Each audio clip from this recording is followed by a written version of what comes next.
사람들은 우리의 처한 형편과 환경을 핑계 삼을 때가 많이 있어요. 요즘은 옛날보다 바쁜 세상이 되어서 시간이 없다라고 하는 핑계를 더 많이 대고 있습니다. 그런데 우리의 시간은 고무줄과 같다고 말할 수 있어요. 보기에는 별로 길어 보이지 않지만은 그것을 늘리면은 길어질 수 있는 거예요. 예를 들어서 한 10cm 되어지는 그러한 줄이 있다고 봅시다. 이 줄로, 이만한 줄로 물건을 묶으려고 그럴 때에 무엇을 묶을 수 있겠어요? 별로 묶을 수 없을 거예요. 그런데 일반 줄이 아니라 고무줄이라고 한다면은 그 고무줄은 늘어나게 되어지고, 늘어나는 그 고무줄로 인해서 더 많은 것을 묶을 수 있는 것이겠죠. 우리의 시간은 활용하기 나름이에요.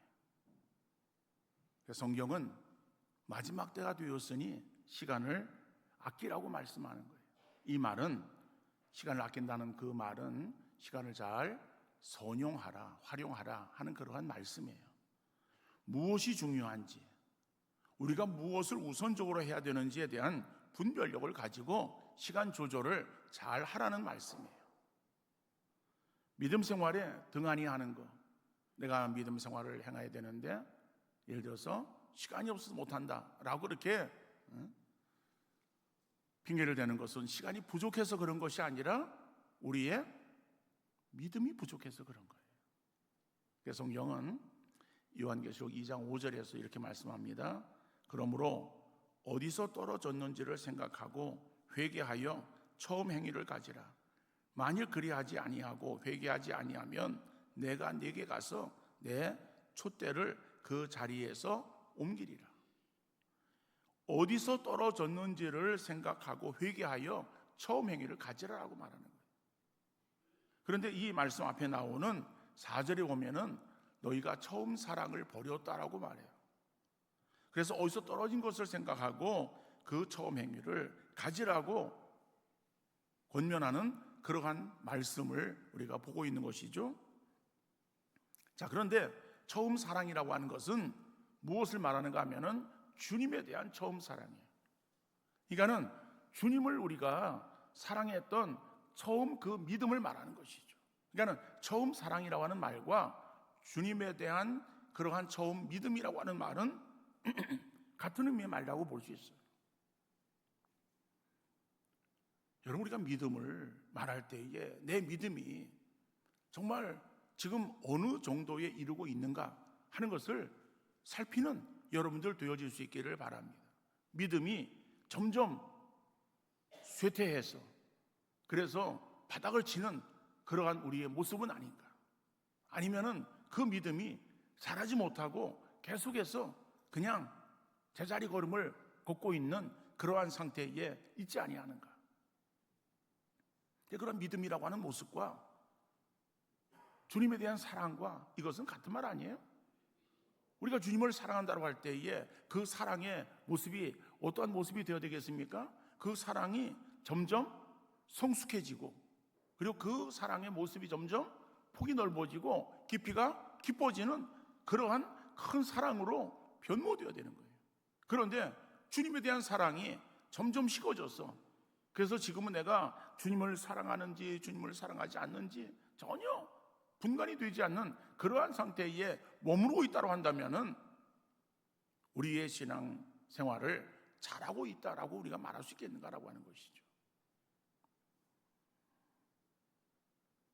그래서 여러분, 우리가 상황과 형편을 핑계대지 말고 주님과의 관계 속에서 정말 부끄럽지 않은 모습으로 내가 설 수 있도록 우리 자신을 믿음 위에 세우고, 그리고 그 믿음이 점점 더 정말 성숙하고 아름다운 그러한 신앙의 모습으로 정말 그렇게 변할 수 있도록 날마다 힘쓰는 그런 우리 믿음의 성도 되어질 수 있기를 간절히 바랍니다.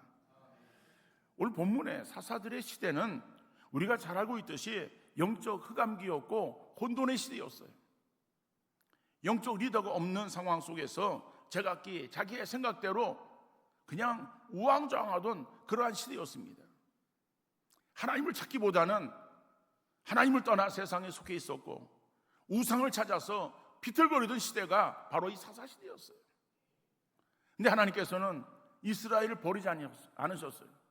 버리지 아니하시고 그 가운데 위기 때마다 지도자들을 세우셔서 그 지도자들을 통해서 이스라엘 백성들을 인도해 나가셨습니다. 모든 사람들이 흑암에 헤매일 때에 해성같이 일어난 사사들은 과연 어떠한 사람들인가를 살펴보면서 우리에게 주신 은혜를 함께 나누는 귀한 시간 되어질 수 있기를 간절히 바랍니다. 첫 번째로 영적 흑암의 시대에 하나님의 빛이 임하였습니다. 사사기 2장 7절은 이렇게 말하고 있습니다. 백성이 여호수아가 사는 날 동안과 여호수아 뒤에 생존한 장로들 곧 여호와께서 이스라엘을 위하여 행하신 모든 큰 일을 본 자들이 사는 날 동안에 여호와를 섬겼더라 말씀하는 거예요. 그런데 사사기 2장 7절 뒤에 보면은요, 2장 10절의 말씀에 그 세대의 사람도 다 그 조상들에게로 돌아갔고 그 후에 일어난 다른 세대는 여호와를 알지 못하며 여호와께서 이스라엘 위하여 행하신 일도 알지 못하였더라라고 말씀하고 있어요. 여러분, 이것이 사사시대에 지금 이 급변하고 있는 그러한 영적인 타락의 모습을 말하고 있습니다. 이 사사시대 그 앞에는 여호수아가 이스라엘 백성들을 통치하고 있었던 시대입니다. 우리가 잘 알고 있듯이 여호수아는 모세의 뒤를 이어서 이스라엘 백성들이 지도자가 되어진 사람 아닙니까? 여호수아가 이스라엘 백성들 이끌고 가나안 땅에 들어온 거예요. 가나안 땅에 들어와서 가나안 땅을 정복하고 그리고 그 땅을 분배하는 일을 여호수아가 감당했습니다. 그런데 여호수아가 이제 나이가 들어서 이 세상을 떠나게 되었어요. 세상을 떠나기 전에 여호수아는 백성들의 장로들과 그 다음에 백성들을 모아놓고 그들에게 신앙의 결단을 촉구합니다. 나와 내 집은 오직 여호와만 섬기겠다. 너희도 오늘날 섬길 자를 택하라라고 그렇게 신앙 결단을 촉구합니다. 그럴 때에 거기에 모인 그러한 이스라엘의 장로들은 그 신앙에 오래되어진 그러한 시대를 가리키는 말이에요.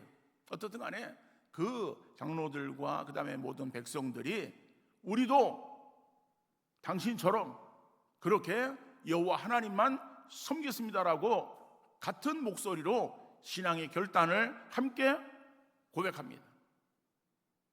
자, 그 내용이 사사기 2장 7절에 나오는 거예요. 백성이 여호수아가 사는 날 동안과 여호수아 뒤에 생존한 장로들이라고 말하고 있잖아요. 그러니까는 그 함께 신앙 고백했던 그러한 그 기성세대를 말하는 거예요. 그 세대는 여호와를 섬겼더라라고 말씀하는 거예요. 그런데 여러분, 그 시대가 그 세대의 사람들이 계속해서 존재합니까? 그 세대도 나이가 들어가는 거예요.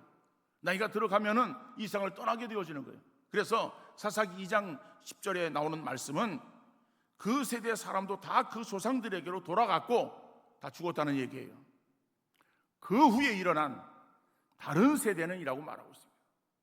여러분, 이 말이 얼마나 참 끔찍하고 무서운 말입니까? 그 후에 일어난 다음 세대를 말하고 있는 것이 아니에요. 다음 세대라고 말하는 것이 아니라 뭐라고 말하고 있습니까? 다른 세대라고 말하고 있는 거예요. 여러분, 앞 세대가 다 세상을 떠났고 이어지는 그 다음 세대가 라고 하는 그러한 그 말로 이어져야 되는데 이어지는 것이 아니라 신앙에 단절이 생겼어요. 그래서 그 다음 세대를 가리켜서 다른 세대라고 말하고 있습니다.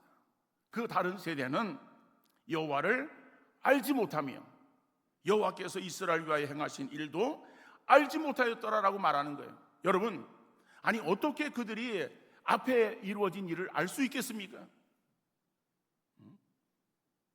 여러분, 예를 들어서 우리가 조선시대 일을 알 수 있습니까? 조선시대 일을 알 수 없어요. 왜요? 경험하지 않았잖아요. 그런데 우리는 조선시대에 역사에 대해서 우리가 알고 있습니다. 어떻게 압니까? 배워서 아는 거예요. 역사를 배워서 아는 거예요. 그런데 오늘 본문에 나오는 이 말씀은 먼저 세대가 죽었고 그 다음 세대, 사람들을 말하는데 그 다음 세대는 여호와를 알지 못하였고 여호와께서 행하신 일에 대해서도 알지 못하였다고 말하는 거예요. 왜 그들이 알지 못했습니까? 이유는 한 가지예요.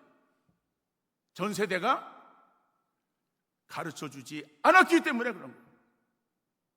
전 세대가 자기 자녀에 대해서 신앙교육을 하지 않았기 때문에 그 다음 세대가 다른 세대가 되어버리고 말았다는 거예요. 여러분, 이게 사사시대의 모습을 말하고 있습니다. 하나님을 알지 못하는 그러한 시대가 되어지고 마니까는 행하는 일들이 하나님의 뜻을 구하는 것이 아니라 자기의 생각이 옳은 대로 행하는 거예요. 자기의 마음대로, 자기의 그냥 생각에 있어서 좋은 대로 그것이 진리인 것으로 그렇게 알고 행했던 그러한 시대가 바로 사사시대임을 말하고 있습니다. 이렇게 혼돈의 시대가 되었고 무법천지의 시대가 되었을 때에 하나님께서는 사사를 세우셨어요. 사사가 그 당시에 작은 등불이 되었어요. 그래서 이스라엘에게 있어서의 진리의 빛을 드러내고 하나님의 역사들을 그들로 하여금 알려줌으로 인해서 이스라엘을 그래도 하나님께서 원하시는 대로 이끌어 나갔던 그러한 작은 등불이 바로 그 당시에 사사들이었다라고 하는 사실이에요. 여러분, 신앙을 버리고 하나님을 떠나는 것이 개인적인 측면에서만 불행이 아니라 민족적인 측면에서도 불행입니다. 여러분, 우리나라를 생각할 때에 우리나라가 이렇게 잘 살게 되어진 것은 저절로 되어진 것이 아닙니다. 물론 거기에는 정치, 경제, 각종 그러한 사회의 지도자들의 그러한 수고도 있었어요. 그리고 또 당시에 어떠한 그 모든 그러한 국민들이 정말 열심히 일하는 그런 어떠한 근로의 모습으로 인해서 이 시대가 이렇게 잘 사는 시대가 되었다라고 말할 수 있습니다. 그러나 여러분, 우리가 선교학적인 측면에서, 신앙적인 측면에서 우리가 바라볼 때에 어떤 인간의 어떤 노력이라든지 인간의 어떤 수고로만 되어진 것은 아니에요. 하나님의 인도하심 가운데에 우리나라가 이렇게 부흥성장하게 되어진 거예요. 이것은 여기에 있는 우리 기성세대들이 다 경험하고 있는 바예요. 먼 과거 옛날의 이야기가 아닙니다. 여러분, 50년, 60년대는 우리나라가 어떠한 상태였는가 하면요, 경제가 세계에서 제일 못 사는 그런 나라 가운데의 하나였어요. 물론 우리는 그 당시에 어릴 때의 삶을 살았을 때에 우리나라가 그렇게 못 사는 나라인 줄 몰랐어요. 그냥 단지 못 사는 것이 나도 못 살고 옆에 있는 내 친구도 못 살고 앞집 뒤집 다 못 사니까 그냥 그런 것보다 우리는 지나왔었어요. 그런데 역사를 통해서 보니까는 당시 우리나라는 굉장히 이 빈민국 중에 하나였다라고 하는 거죠. 그런데 우리나라가 60, 70년이 지난 오늘날 우리 한국의 경제는 어떻습니까? 경제는 바닥을 치는 것이 아니라 위에서부터 세어야 빨리 셀 수 있는 그러한 지금 단계에 오르고 있어요. 물론 지금 현재는 어떠한 세계적인 경제의 어떠한 그러한 침체, 여러 가지 여파로 인해서 우리가 좀 잠시 어려움을 당하고 있습니다만은, 그러나 아직까지 우리 한국 경제는 잘 사는 그러한 나라 가운데 하나예요. 여러분, 이 모든 것들이 인간의 노력으로 되어진 것이 아닙니다. 우리가 영적으로 이것을 바라볼 때에 이 나라와 민족을 위해서 기도하던 그러한 구국기도가 산바다 메아리 쳤어요. 밤에 산기도하러 사람들이 올라가는 거예요. 기도원에 아니면은 그냥 산에 올라가서 기도하는 거예요. 물론 자기의 가족의 어떠한 아니면 자기 개인의 문제를 위해서 기도도 했었겠지만은 정말 그렇게 그 소리쳐 기도하는 그러한 기도의 소리가 나라와 민족을 위해서 기도하는 구국기도예요. 그 구국기도의 기도 소리, 그 기도에 하나님께서 응답하시사 우리나라가 경제인 부흥과 성장을 이루고 오늘의 대한민국으로 우뚝 서게 되었다라고 하는 거 우리가 부인할 수 없는 그러한 분명한 사실입니다. 그런데 오늘 우리의 영적인 그러한 그 모습은 어떤 모습이에요? 점점 침체기를 걷고 있어요. 영적 기근과 기갈의 시대를 우리가 지금 헤매고 있습니다.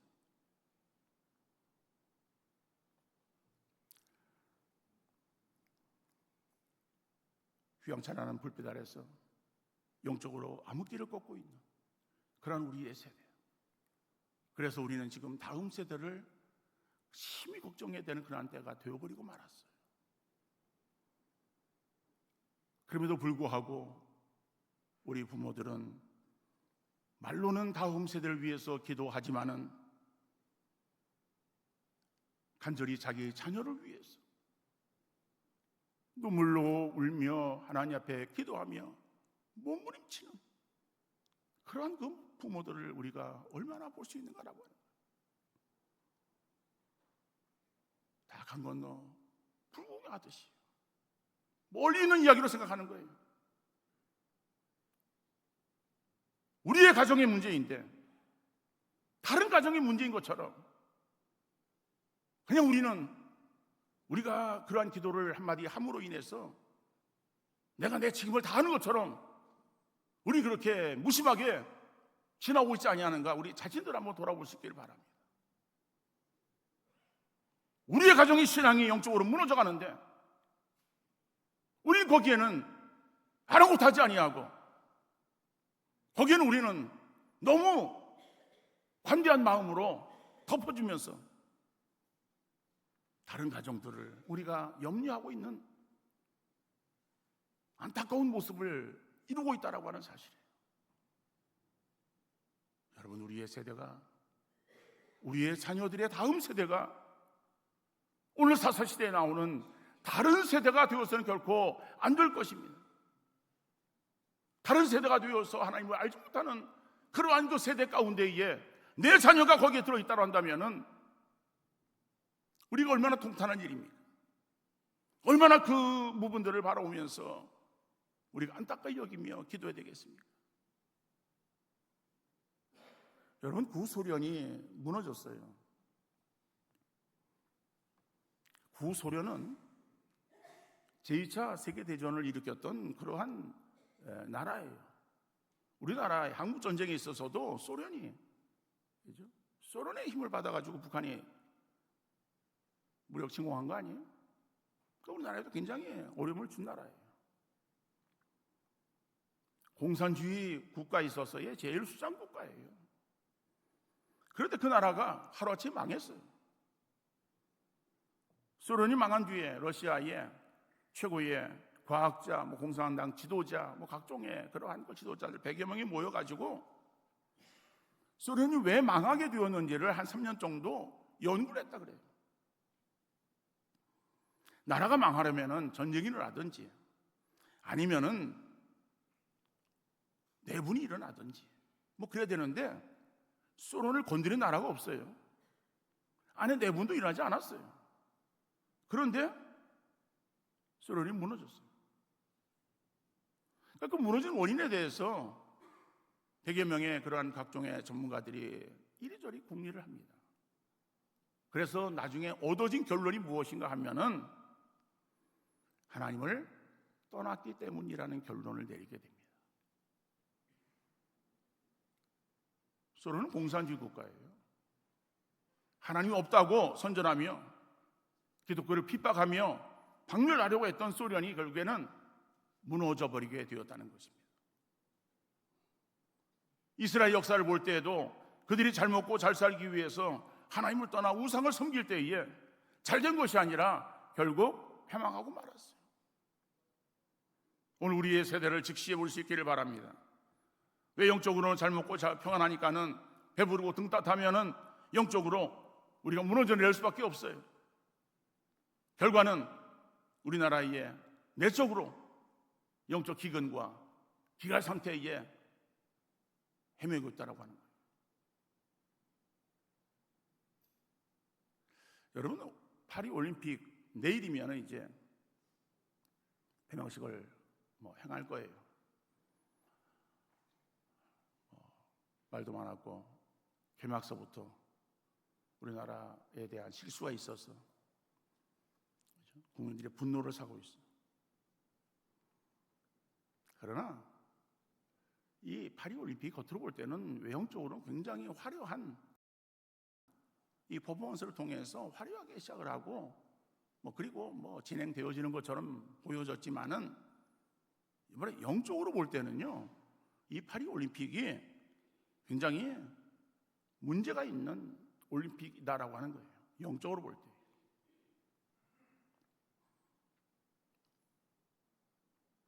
그 어떤 퍼포먼스를 행하면서 거기에 대한 어떠한 의미를 설명하지 않아요. 그냥 지나갑니다.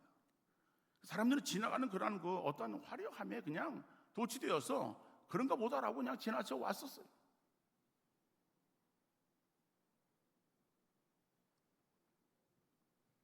예수님의 마지막 만찬이 있습니다. 만찬이.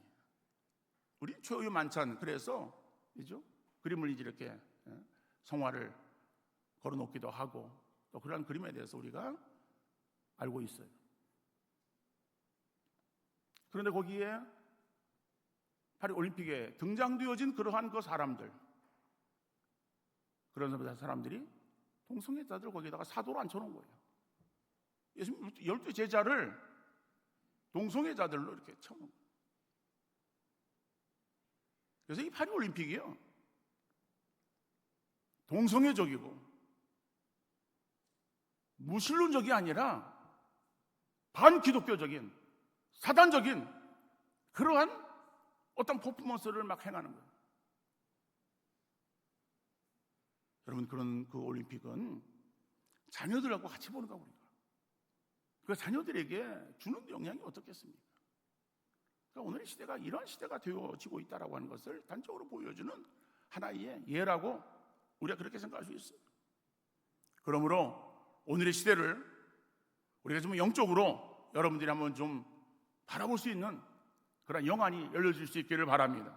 그래서 우리 믿음의 성도들은 이 세대를 영적으로 분별하며 위에서 깨어 기도하는 우리 성도님들 되어질 수 있기를 간절히 바랍니다.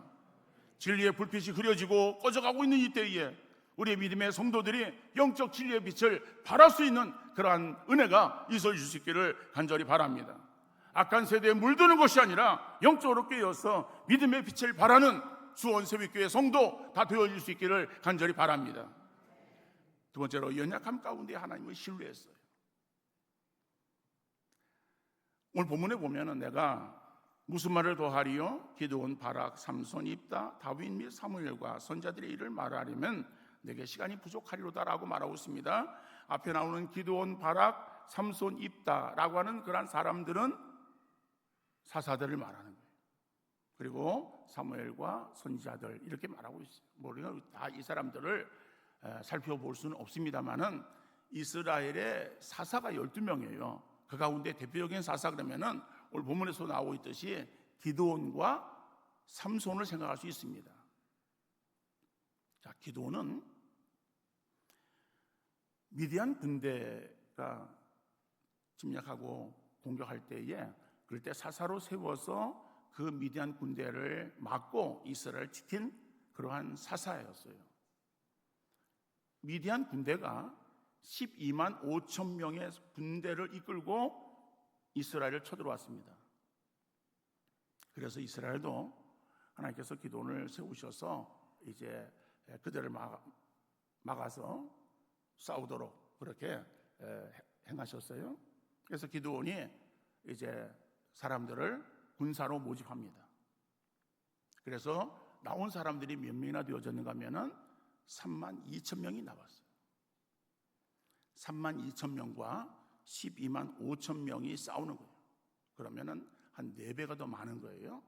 1대 한 4, 1대 5, 한 사람이 한 5명을 적군을 쳐야, 그래야 결국 나중에 모아지면은 평균적으로 이기는 거예요. 전쟁에 있어서. 그렇죠? 그런데 하나님께서는 그 3만 2천 명의 그러한 수가 적은 것이 아니라 더 인원을 모집해라, 그렇게 말씀하는 것이 아니라 많다는 거예요. 그래서 두려움에 떨고 있는 그런 사람들을 돌려보내라 라고 말씀하십니다. 그래서 그들에게 있어서 얘기를 하고, 너희들 가운데에 전쟁에 나라를 또 지키기 위해서 나오긴 나왔지만은 그래도 두렵고 떨리는 삶이 있으면은 집으로 돌아가야 된다 라고 얘기하니까는 몇 명이 돌아갔는가 하면은 2만 2천 명이 돌아갔어요. 남은 사람들은 10,000명이에요. 10,000명이 12만 5천 명을 대적해서 싸워야 되는 거예요. 그러면은 한 사람이 13명을 물리쳐야 이기는 거예요. 한 사람이 13명이에요. 한 4명, 5명에서 13명으로 갑자기 올랐어요. 자, 그런데 하나님께서 10,000명이 남은 그 10,000명도 인원이 많다는 거예요. 또 인원을 줄여라. 그래서 자, 그들을 데리고서 이제 하는데 더운 날씨에 목이 마를 거 아니에요. 그래가지고 이제 물을 마시게 하는 거예요. 냇가에 가서 물을 마시게 하는데, 뭐 물을 마시게 하니까 더우니까는 물을 막 그냥 허겁지겁 마시는 사람도 있을 것이고, 조심스럽게 물을 마시는 사람도 있을 것이다. 그렇죠? 여러 종류의 사람도 있을 거예요. 그런데 대부분의 사람들이 막 그냥 급한 나머지 막 얼굴을 물에 대고 그냥 물을 막 마셨어요. 그런데 또 물을 이렇게 떠가지고서 그래서 마신 사람도 있고, 그래서 물을 떠가지고 마신 사람 몇 명이 되느냐, 그 사람들하고 갈랐어요. 갈라보았더니 물을 떠서 손을 떠가지고 물을 이렇게 마신 그런 사람들이 300명이에요. 그러면은 9,700명을 돌려보내고 10,000명에서 300명만 데리고 12만 5천 명과 싸우라는 거예요. 그런데 그 전쟁에서 당연히 12만 5천 명이 미단 군대가 이길 수밖에 없는 그런 상황이었는데, 결과는 300명의 기드온이 이끄는 그러한 이스라엘 군대가 미디안을 쳐서 물리쳤다는 거예요. 그들에게 있어서는 무슨 아주 최신식의 장비의 무기를 가지고 싸운 것도 아니에요. 그들이 들고 싸운 것은 나팔을 들었고, 그 다음에 횃불 간에 그 위에다가 항아리를 얹어서 횃불을 가린 그 항아리, 이것이 그들에게 있어서의 전쟁 도구였어요. 근데 어떻게 하네? 전쟁에서 이겼어요. 여러분, 얼마나 놀라운 일입니까? 기드온이 그렇게 놀라운 사람이에요. 위대한 사람이에요. 그러면은 기드온이 무슨 특별한 어떤 슈퍼맨이고 무슨 능력자고, 그래서 이스라엘 백성들을 이끌고 300명의 사람들을 데리고 10명, 5천 명을 물리쳤겠는가라고 하는 거예요. 사사기 6장 11절에 보면요, 여호와의 사자가 아비에셀 사람 요아스에게 속한 오브라이에 이르러 상수리 나무 아래에 앉으니라. 마침 요아스 아들 기드온이 미디안 사람에게 알리지 아니하려 하여 밀을 포도주 틀에서 타작하더니라고 말합니다. 여러분, 지금 이 기드온이 뭘 하고 있었는가 하면, 하나님께서 부르시기 전에 기드온이 한 일이 뭔가 하면은 밀을 포도주 틀에서 타작했다라고 하는 거예요. 그 포도주 틀이 뭔가 하면은요, 당시 이스라엘은 이 포도 농사를 많이 지었고, 그 포도 농사로 그 즙을 내 가지고, 그래서 그것을 1년 음료로 쓰기 위해서 그 포도주를 만드는 거예요. 그러니까 포도주를 만드는데 그저 그냥 우리가 이렇게 몇 상자 놓고서 이렇게 만드는 것이 아니라 많은 양을 만들어야 돼요. 1년 동안 먹어야 될 거니까, 가족들이 먹어야 될 거니까. 그래서 그들은 각 집에서 그 포도주 틀이라고 하는 것은요, 커다란, 우리가 쉽게 생각하면은 큰 욕조 같은 거예요. 커다란 욕조 같은 그런 어떠한 것을 이렇게 만들어서, 그래서 거기를 이렇게 다 해가지고 다져가지고, 그래서 밑에 구멍을 내가지고 그래서 그 위에 포도를 따가지고 딴 포도를 밟아요. 밟으면서 그럼 즙이 그 구멍으로 나오면 나오는 그것을 받아가지고, 그래서 받아가지고 그걸 보관해가지고선 그래서 한 해 동안 자기들이 가족들이 먹을 음료로 사용하는 그런 어떤 큰 포도주 틀이에요. 그러니까 틀이니까는 우리가 그냥 우리는 그런 게 없으니까는 잘 이해가 안 되어지니까는 커다란 어떠한 큰 통, 욕조, 그죠? 뭐 이런 걸 생각하면 돼요. 그런데 자기가 숨었어요. 숨었다는 것은 얼굴 드는 것이 아니라 숨어서 거기에서 뭘 했는가 하면은 밀을 타작했다는 거예요. 왜요? 다 우리도 일제 강점기를 지나신 분도 계실 수 있어요. 또 그런 얘기에 대해서 우리가 들어서 알고 있어요. 그때는 다 일본의 모든 것들을 다 빼앗겼어요. 곡식도 그렇고 그다음에 모든 쇠붙이도 그렇고 모든 것들을 다. 그래서 우리는 그때 먹을 것이 없어가지고 산에 가서 무슨 나무 껍질을 벗겨가지고서 먹기도 할 수 없고, 풀을 뜯어서 쏘아서 먹기도 했었고, 이런 여러 가지 어려움들이 우리 있었어요. 동일하게 생각하면 됩니다. 그런데 이제 곡식을 좀 숨겼어요. 숨긴 그런 곡식을 뭐가 되는데 그거를 이삭채에 숨겨놨다가 그래 그걸 꺼내가지고 그래서 먹기 위해서는 이삭을 벗겨야 될 거 아니에요. 껍질을 벗겨가지고 그래 그걸 빻아가지고 가루를 만들어야 되니까는 그래서 몰래 그 곡식을 타작하고 있는 그러한 기드온에게 하나님이 나타나셔가지고 기드온을 부르시는 거예요. 여러분, 그 하나님께서 기드온을 부르실 때 기드온의 모습이 어떤 모습인가 하면은 대장부의 모습이 아니에요. 용맹스러운 정말 미디안 그런 그 군대 앞에 야 덤비려면 덤벼라 이렇게 나와서 어떠한 자기 어떤 것을 드러내고 기세등등한 그러한 그 기드온의 모습이 아니에요. 정말 숨어있는 겁쟁이 연약한 그러한 그 모습에 기드온을 말하고 있는 거예요. 하나님께서 근데 그 기드온을 들어서 하나님도 놀라운 역사를 행하셨음을 성경은 말씀하고 있는 거예요.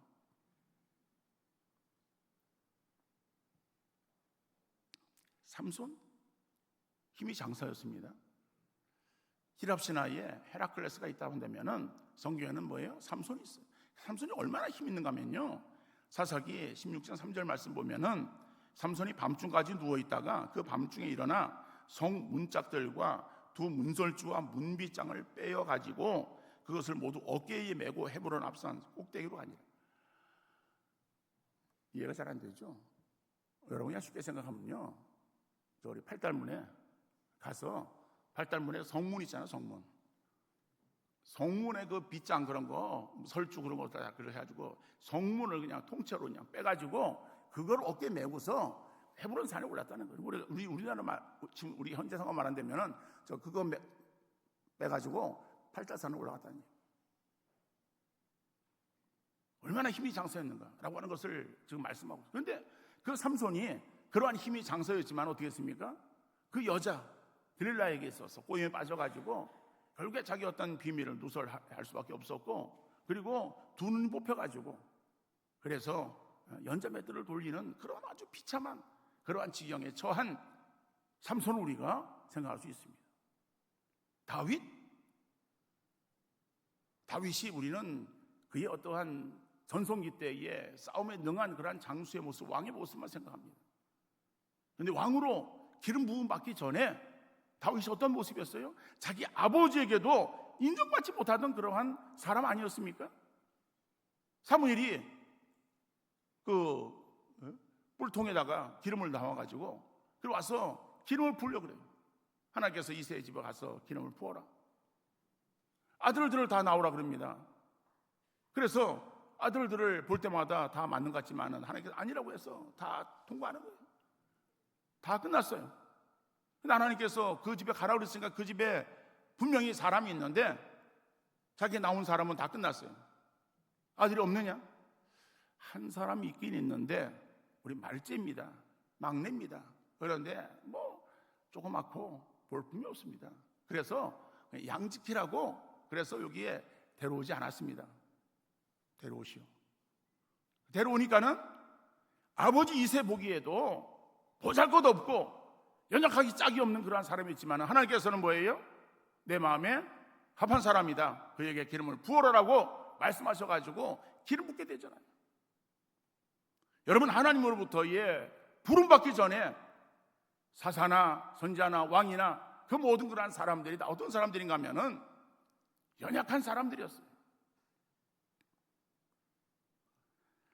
사사기 6장 15절 17절의 말씀을 보면은 기드온이 그에게 대답하되 오 주여 내가 무엇으로 이스라엘을 구원하리이까? 보소서 나의 집은 므낫세 중에 극히 약하고 나는 내 아버지 집에서 가장 작은 자니이다니 여호와께서 그에게 이르시되 내가 반드시 너와 함께하리니 내가 미디안 사람 치기를 한 사람을 치듯 하리라 하시니라. 기드온이 그에게 대답하되 만일 내가 주께 은혜를 얻어 싸우면 나와 말씀하신 이가 주 되시는 표징을 내게 보이소서라고 말하는 거예요. 여러분, 이 기드온이 자기를 소개할 때, 자기를 말할 때 뭐라고 합니까? 나는 므낫세 중에 가장 약하고 나는 내 아버지 집에서 가장 작은 사람입니다. 나는 연약하고 보잘것없는 사람이다라고 자기 자신에 대해서 알았어요. 아주 약한 사람이에요. 그래서 아까 말씀드렸듯이 사사기 6장에서는 그가 행하던 일들이 숨어서, 그래서 그 한 끼 식사를 위해서 밀삭을 타작하고 있었던, 뺏길까봐 뺏기지 않으려고 숨어서 그거를 타작하고 있었던 아주 비겁하고 연약한 그러한 사람이었어요. 근데 하나님께서는 연약한 기드온을 부르시는 거예요. 하나님이 기드온이 약하고 또 그의 마음이 소심했던 것을 모르시겠어요? 아시는 거예요. 그래서 하나님께서 말씀하시는 거예요. 내가 반드시 너와 함께 하리니, 그래서 너는 강한 자가 되어질 것이고, 그래서 미디안 사람을 한 사람 치듯 하게 하리라. 10만 5천 명의 그 많은 사람들이지만은 한 사람을 치듯 네가 그 모든 그러한 그 미디안 사람들을 멸하도록 내가 너를 사용하겠다라고 하시는 거예요. 그러니까는 기드온이 뭐라고 말합니까? 17절에 만일 내가 주께 은혜를 얻었사오면, 그러니까는 하나님께서 행하신 그 모든 일들이 하나님의 은혜라고 하는 것을 기드온이 알았다라고 하는 것이죠. 여러분, 우리 자신은 연약한 존재들입니다. 우리가 우리의 힘으로 무엇을 하려고 우리가 발버둥 치면 나 자신을 바라보아도 우리는 아무것도 할 수 없어요. 그럼 어린 아이들을 보면은요, 어린 아이들이 들 수 있는 그러한 무게가 있어요. 그렇죠? 그런데 그 어린 아이에게 있어서 홍삼 먹인다고 그 어린 아이가 홍삼 한 달 먹고 나가지고 갑자기 힘이 어른처럼 그렇게 강한 힘을 가진 사람이 될 수 있겠습니까? 천만의 말씀이에요. 어린 아이는 어린 아이에 불과해요. 우리도 연약한 모습에 불과합니다. 그러나 하나님이 나와 함께 하시면, 하나님이 내게 은혜를 베풀어 주시면 하나님의 은혜로, 하나님의 능력으로 우리는 모든 것들을 할 수 있는 자가 되시는 줄 믿으시기를 바랍니다. 우리의 능력이 아니에요. 내 힘이 아니에요. 아무리 우리가 무엇을 하려고 발버둥 치고 애를 써도 우리는 무능해서 아무것도 할 수 없는 연약한 존재일 수밖에 없습니다. 그러므로 신앙은 나를 바라보는 것이 아니에요. 신앙은 하나님을 바라보는 거예요. 하나님을 바라볼 때에 하나님께서 우리에게 은혜를 베풀어 주시면은 우리는 모든 것들을 할 수 있는 그러한 하나님의 사람이 되시는 줄 믿으시기를 바랍니다. 그래서 우리가 기도해야 될 것은, 하나님, 나는 연약하지만은 하나님 내게 은혜를 베풀어 주옵소서. 은혜를 구하는 우리 기대한 믿음의 성도 되시기를 바랍니다. 하나님의 은혜가 우리에게 임하면은 하나님의 은혜로 우리는 능력자가 되어지는 거예요. 그건 내 힘이 아니야, 내 능력이 아니에요. 하나님의 능력으로 우리가 변할 수 있다. 여러분, 오늘의 시대가 영적으로 점점 혼란스러운 그러한 사사시대와 같은 시대가 되어지고 있습니다. 영적 빛이 꺼져가는 가운데 있지만은 우리는 진리에 회풀되어서 그 빛을 우리 주변을 밝히시는 여러분들 되시기를 바랍니다. 사방을 둘러보아도 내 힘으로 할 수 있는 것 아무것도 없을지라도 낙심하지 말고 눈을 들어 하나님을 바라보는 믿음의 성도 되시기를 바랍니다. 나의 능력이 아니라 하나님의 능력을 의지하여 믿음으로 전진하서, 그래서 그 하나님의 능력으로 주어지는 일들을 잘 감당해서 하나님께 영광 돌리는 귀한 믿음의 성도 되시기를 주님 이름으로 축원합니다.